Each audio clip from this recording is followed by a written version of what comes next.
Welcome to footballgameplan.com, where football makes sense. I'm Emery Hunt, the czar of the playbook. Bring you our NFL Week 2 preview between the Philadelphia Eagles and the San Diego Chargers. Now let's take a look at some keys to victory for both teams, starting with the Chargers. Offensively versus the Eagles, I look for the Chargers to slow down the pace with the running game. They had issues in that department last week versus the Texans, but this week it's the best remedy to fight the tempo of the Philadelphia Eagles offense. Now, they have to stay in those condensed sets inside the numbers, and that would allow the Chargers to create mismatches in the passing game and also better blocking angles in the running game. Defensively, they will have to win the battle up front as well as the battle of alignment. You have to be aligned properly pre-snap versus the Philadelphia Eagles. Otherwise, you'll find yourself on the losing end. And in addition to that, the linebackers and defensive backs will have to make those one-on-one tackles in space. That's the pressure that the Eagles offense puts on the defense. And you want to simplify the responsibilities for those guys up front, and that way they can be much more aggressive at the line of scrimmage. The Eagles' tempo and pace was on full display last week versus the Redskins. Now, what has to improve would be the efficiency within the execution. The passing game was a little sloppy at times, and this week versus San Diego, you're dealing with a defense that's similar in their ability to bring pressure off the edge. But the Chargers have better corners and safeties, in my opinion, which is why Vic's accuracy will be vital this week to team success. Defensively, I love the way they attacked the A-gap versus a team's quarterback that they felt as though wasn't a threat to run. Same rules apply this week versus Phillip Rivers. Now, what has to improve on the defensive side is their ability to slow down the running game. You have to be able to stop what the Chargers are going to bring to the table with Ryan Matthews and company in order to come away victorious. Now, let's go inside the lab to take a look at some X's and O's for both teams in this matchup. We all saw how the Philadelphia Eagles can create mismatches with their tempo and their formations. And I'm going to show you how the Chargers can line up in their nickel defense at 4-2-5 and get creative and put themselves in position to be successful. Let me step out the way and I'm going to explain the responsibilities, what we have drawn up here. You see we have your quarter, half coverage. That's 4-2-5, 4-2-5 defensive backs. Quarter, half. That tells we're going to have the cornerback on this side running. He has quarters responsibilities, a quarter of the field, so does the free safety. Half responsibility, so it's cover 2 on this side. We have the flat defender, and we have the nickel back playing half of the field. You have your two guys in the middle, your two linebackers responsible for hook to curl. Strong safety is close to the line of scrimmage to help out in run support. His responsibility is curl to flat. I'm sorry, I'm all over the place, but curl to flat. We have quarters, half. You cover 2 coverage over here. And what we're going to ask those defensive tackles to do, we're going to ask those guys to play 2 gaps.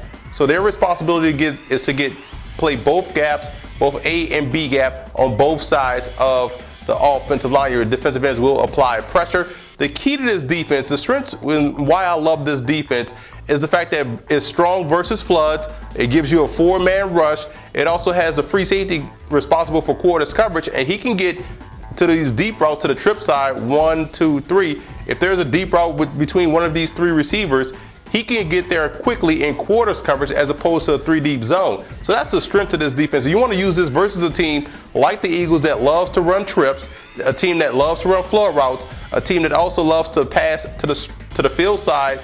The passing strength is to the field side. So you have 3 guys to the wide side of the field. This is where you want to use this defense. And also for teams that run to the wide side of the field. We saw last game how LaShawn McCoy had success running wide side of the formation. So you want to utilize this. Now, the only weakness I can see out of this defense is that you have 2 short defenders to the weak side of the formation. So if this guy gets beat, you only have help defender here, and this guy's covering a deep half. So it can cause you some problems. Now, I'm going to now show you what a blitz would look like out of this 4-2-5 and how they can get pressure but still being back there enough to help them out in coverage. Now, we know the Eagles love to spread the football field, and one formation that I saw last week versus the Washington Redskins was a double tight end set with 2 receivers flexed out at the top of the numbers, and I'm going to show you how the Chargers can get pressure in that 4-2-5 with the blitz. Now, I'm going to show you right here. See how we have it aligned, 2 tight ends. And this is where they can get creative in their blitz packages. They can have some success. Now, you want to utilize this type of blitz, this type of matchup versus a team that loves to bootleg. We know Michael Vick can get outside the pocket. A team that also utilizes play action pass to the weak side of the formation, which would be here. And we also look at the fact that a team that utilizes a 5 to 7 step drop by the quarterback, and also that does not protect well weak side. So all of which would be ideal for this blitz versus a team that has double tight ends, especially versus the Philadelphia Eagles. Now, you do get a 4-man rush to the weak side of the formation, so you got 1, 2, 3, 4 with that nickel blitzer. Also, you get a 6-man rush as a whole because you have the 2 guys backside coming in as well. The quarterback should have to get rid of that football quickly, which is why you see the corners on the line of scrimmage, on those wide receivers. And I can trust the Chargers cornerbacks to make those plays at the line of scrimmage and be creative and be physical with those receivers of the Philadelphia Eagles. It's strong versus the bootleg, and also it's strong versus the rollout to the weak side of the formation. So if he rolls out, he'll be rolling into the blitz. Now, the only weaknesses I see would be the fact that the free safety, you have no help for these guys. Free safety is manned up on this tight end in case he releases. There's no help for these guys, so they're going to have to really hold their own in one-on-one coverage, and the tight end drag is difficult to cover. If either tight end is dragging, it's difficult to cover unless the linebacker is going to wall him off. So you can see where it can be successful, but you can also see where it can cause some problems. So you have to gamble on the side. If you're going to gamble, you got to gamble on the side of your personnel, and I think the Chargers do have the personnel to match up versus the Philadelphia Eagles this week. The Philadelphia Eagles can utilize the scat concept versus the San Diego Chargers to work themselves down the field via the quick, short passing game, and also giving Deshaun Jackson an opportunity to make plays after the catch because he's dangerous. Now, the scat concept is very simple, and it gives Michael Vick an easy read, a quick throw, so that way you can get that football out of your hands quickly, and also keeps that whole concept of we want to play up tempo. That keeps this going. So I think this is why this is an effective concept versus San Diego. You see how the Eagles have spread the field. You have your tight end on the backside, your wide receiver, and also receiver at the bottom of the numbers. So we're going to call this the numbers. This will be the hash marks. And you see the spacing that's involved. So Deshaun Jackson will have a lot of room to roam on this route. Now, your scat route is basically your pivot route or your whip route. He's going to come in.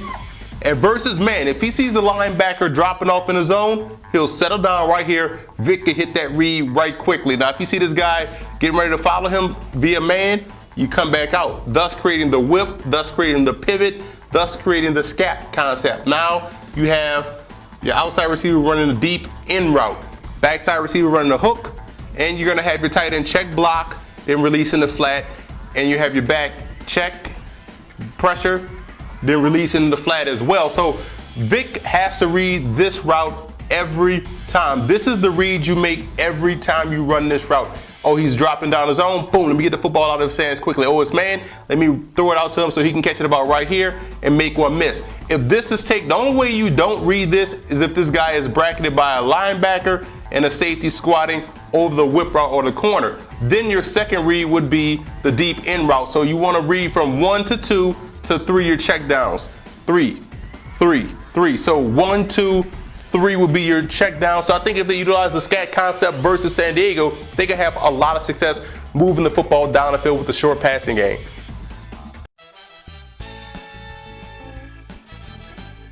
Now, here are some coaching points for both teams in this matchup. For the Chargers, penetration has to come over the nose. So that's Cam Thomas and the rookie Kwame Gathers. Those guys have to dominate the center. That's how you slow down a spread attack. You get pressure from within. And on offense, you have to protect the A-gap. You have to make sure Phillip Rivers does not get pressure pushed back into his face.